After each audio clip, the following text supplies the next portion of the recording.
അദ്ദേഹം ഒരുപാട് കാര്യങ്ങൾ പറഞ്ഞിട്ടുണ്ട്. ഒന്ന്, ഞങ്ങൾ സദാ പറഞ്ഞുകൊണ്ടിരുന്ന ഒരു കാര്യം അദ്ദേഹം ഇന്ന് പറഞ്ഞു. അപ്പൊ ഈ വഖഫ് ബില്ലും മുനമ്പം പ്രശ്നവും ഡയറക്റ്റ് ബന്ധമില്ലാന്നും വഖഫ് ബില്ല് പാസ്സാവുന്നതുകൊണ്ട് മുനമ്പം പ്രശ്നം തീരൂല എന്നുള്ളതും ഞങ്ങൾ നേരത്തെ പറഞ്ഞിട്ടുണ്ട്. ഇന്നിപ്പോൾ ബന്ധപ്പെട്ട മന്ത്രി തന്നെ വന്ന് അത് സമ്മതിച്ചു. അപ്പോൾ ഏതായാലും ഇത് സംബന്ധിച്ച് ഇതുവരെ അവർ നടത്തിയിരുന്ന പ്രചരണം ഇന്ന് വെറുതെയാണ് എന്ന് ജനങ്ങൾക്ക് മനസ്സിലായിരിക്കുകയാണ്. ഇപ്പോൾ വെറുതെ സ്വീകരണം ഏറ്റുവാങ്ങാന്നല്ലാതെ ഈ മുനമ്പം പ്രശ്നം ഇതുകൊണ്ട് തീരൂല എന്ന് അദ്ദേഹം തന്നെ പറഞ്ഞു കഴിഞ്ഞു. രണ്ടാമത്തെ കാര്യം അത് ഞങ്ങൾ ആദ്യം പറഞ്ഞാണ്. ഒരുതരം BJPയുടെ ആ സമയത്ത് അവർ സമ്മതിക്കാതെ പോയ കാര്യം ഇന്നിപ്പോൾ അവർക്ക് സമ്മതിക്കേണ്ടി വന്നു. മുനമ്പം പ്രശ്നം തീരണം എന്ന് ഉണ്ടെങ്കിൽ വളരെ സിമ്പിളാണ്. ആ ട്രിബ്യൂണലിൽ നടക്കുന്ന കേസിൽ യോജിച്ച ഒരു നിലപാട് വന്നാൽ മതി. ഗവൺമെന്റ് അത് ഡിലേ ചെയ്യാതെ സർക്കാർ അതിന് മുൻകൈ എടുത്താൽ ട്രിബ്യൂണലിൽ ആ പ്രശ്നം തീരും. പണ്ടേ തീരുമായിരുന്നു. അന്ന് ട്രിബ്യൂണലിന്റെ വിധി ഫൈനലായിരുന്നു. കാരണം പിന്നെ അതിന്റെ മുകളിൽ ഒരു അപ്പീൽ ഉണ്ടായിരുന്നില്ല. ഇപ്പോ ഈ കേന്ദ്ര ഗവൺമെന്റ് വഖഫ് ബില്ലിലൂടെ അവർക്ക് സമ്മാനിച്ചത് ആർക്കെങ്കിലും വേണമെങ്കിൽ സുപ്രീം കോടതി വരെ പോവാം. അദ്ദേഹം തന്നെ പറഞ്ഞല്ലോ, സുപ്രീം കോടതി വരെ പോവാനുള്ള അവകാശമാണ് കൊടുത്തിരിക്കുന്നത് വഖഫ് ബില്ല്. അല്ലാതെ മുനമ്പത്ത് ട്രിബ്യൂണലിൽ കേരള ഗവൺമെന്റ് വെച്ച് താമസിപ്പിക്കാതെ ഒരു സ്റ്റാൻഡ് എടുത്താൽ വാദി പ്രതി രണ്ടു കൂട്ടറും പറയും. ഇപ്പോൾ കോളേജല്ലേ ഒരു ഭാഗത്ത് രണ്ടു കൂട്ടറും പറയുന്നത് രമ്യതയിൽ തീരാൻ തയ്യാറാണെന്നാണ്. പിന്നെ ആരാ തീർക്കാത്തത്?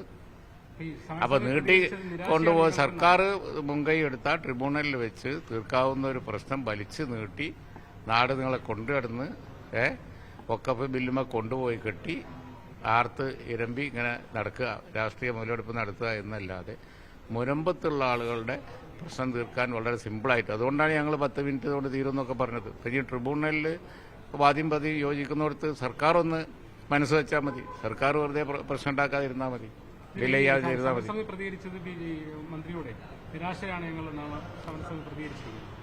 സ്വാഭാവികം, അവരെ പറ്റിക്കായിരുന്നില്ലേ? വഖഫ് ബില്ല് പാസ്സായാൽ ഉടനെ അപ്പം തന്നെ ഭൂമി കിട്ടുമെന്നല്ലേ പറഞ്ഞു. ഇപ്പൊ സുപ്രീം കോടതി വരെ വേണമെങ്കിൽ പോവാം, അതിനുള്ള സൗകര്യം ഞങ്ങൾ ഉണ്ടാക്കിയിട്ടുണ്ടെന്നാണ് പറയുന്നത്. ട്രിബ്യൂണൽ തന്നെ തീർക്കാവുന്ന ഒരു പ്രശ്നം സുപ്രീം കോടതി വരെ പോവാന്നാണ് ഇപ്പൊ പറയുന്നത്. ഒരു തരം വഞ്ചനയായി പോയി. അവർക്ക് ഒരൊറ്റ ഉദ്ദേശമേ ഉള്ളൂ. കാരണം ഈ വോട്ട് ബാങ്ക് എന്ന് പറയുന്ന പ്രയോഗം തന്നെ ശരിയല്ലല്ലോ. അവർക്ക് വോട്ട് ചെയ്യുന്ന ഒരു ബാങ്കല്ല. അവർക്ക് വോട്ട് ചെയ്യാത്ത ഒരു വിഭാഗത്തെ ഇങ്ങനെ വോട്ട് ബാങ്ക് എന്ന് പറഞ്ഞിട്ട് പൗരന്മാരെ കളിയാക്കുന്നത് തന്നെ മോശമല്ലേ? അത് തന്നെ ഒരു മോശമാണല്ലോ. അവർക്ക് ഇതേമാതിരി ഒന്നിച്ച് വോട്ട് ചെയ്യുന്നവരില്ലേ? അവർക്കൊക്കെ ബാങ്ക് എന്ന് പേരുണ്ടോ? അപ്പോൾ ഇങ്ങനെ ഇതും പറഞ്ഞ് വർഗീയത സൃഷ്ടിച്ച് നടക്കുക എന്നല്ലാതെ ഇവിടെ ആളുകളെ ചവിട്ടിക്കൊല്ലുന്നു, അതുപോലെ തന്നെ പുലി പിടിക്കുന്നു. ഈ കേന്ദ്ര ഗവൺമെന്റിനും അതിൽ കാര്യമായി ചെയ്യാൻ പറ്റും. അതുപോലെ തന്നെ കേരള ഗവൺമെന്റിനും ചെയ്യാൻ പറ്റും. അതിലൊന്നും അവർക്കൊരു ശ്രദ്ധയില്ല. കേരളത്തിലെ ആളുകൾ തീരും ആന ചവിട്ടി കൊന്നിട്ട് ഓരോ ദിവസവും നടക്കുകയാണ് സംഭവം. അതിലൊന്നും യാതൊരു ബോധരക്ഷണമില്ല. ആളുകളെ തമ്മിൽ ഭിന്നിപ്പിക്കുക, അതിൽ മാത്രമാണ് ശ്രദ്ധ കേന്ദ്ര ഗവൺമെന്റിന്. ഈ പറയുന്ന സമയം ഈ ആന ചവിട്ടിക്കൊല്ലണീനൊരു പരിഹാരം ഉണ്ടാക്കാൻ അവർക്ക് നോക്കിയാൽ എത്ര തന്നു?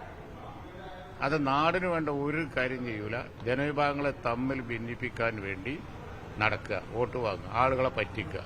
ഇപ്പൊ മുൻപത്തേരത് കള്ളി വെളിച്ചത്തായി. ട്രിബ്യൂണലിൽ രണ്ടു കൂട്ടരും യോജിച്ച ആ പ്രശ്നം നാളെ തീർക്കാവുന്നതേ ഉള്ളൂ.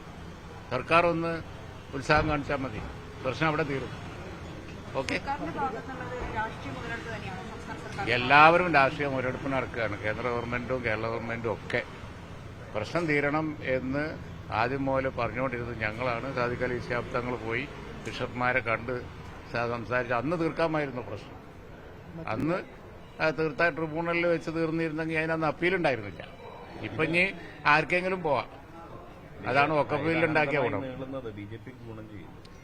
അന്തമായി നിങ്ങളെടുത്തതാണ് ഞങ്ങളെ അഭിപ്രായം. ഈ പ്രശ്നം വേഗം പരിഹരിച്ച് മുൻപത്തേർക്ക് അവർ റൈറ്റ് കൊടുക്കണം എന്നാണ് ഞങ്ങളെ അഭിപ്രായം. കേന്ദ്രമന്ത്രിയുടെ സന്ദർശനവും അത്തരത്തിലുള്ള ഒരു രാഷ്ട്രീയം തന്നെയല്ലേ? അവർക്ക് അതിനല്ലേ പണി. അതാ ഞാൻ പറഞ്ഞത്, ഈ സമയം പോലെ ആന ചവിട്ടിക്കൊല്ലുന്ന വിഷയം കേന്ദ്രത്തിന്റെ പരിധിപ്പെട്ട ഒരു വിഷയം കൂടിയാണുള്ളത്. അതിനൊരു 5 മിനിറ്റ് ചെലവാക്കിയിരുന്നെങ്കിൽ നാട്ടുകാർ രക്ഷപ്പെടുമായിരുന്നു. ഒരു കാര്യം, ഈ യൂത്ത് ലീഗിൽ ഇപ്പോൾ 20% വനിതാ സംവരണം കൊണ്ടുവന്നിട്ടുണ്ട്. അത് അംഗീകരിച്ചു കഴിഞ്ഞു. ഭാവിയിൽ ഈ മുസ്ലിം ലീഗിന്റെ സംസ്ഥാന ഇടത്തിൽ അങ്ങനെയൊക്കെ ഉണ്ടാവും. ഇതിപ്പോൾ നമുക്ക് ഈ വലിയ ആനക്കാര്യത്തിൻ്റെ ഇടയിൽ നമുക്ക് അത് അവർ വിശദീകരിച്ചോളൂ. ഓക്കെ.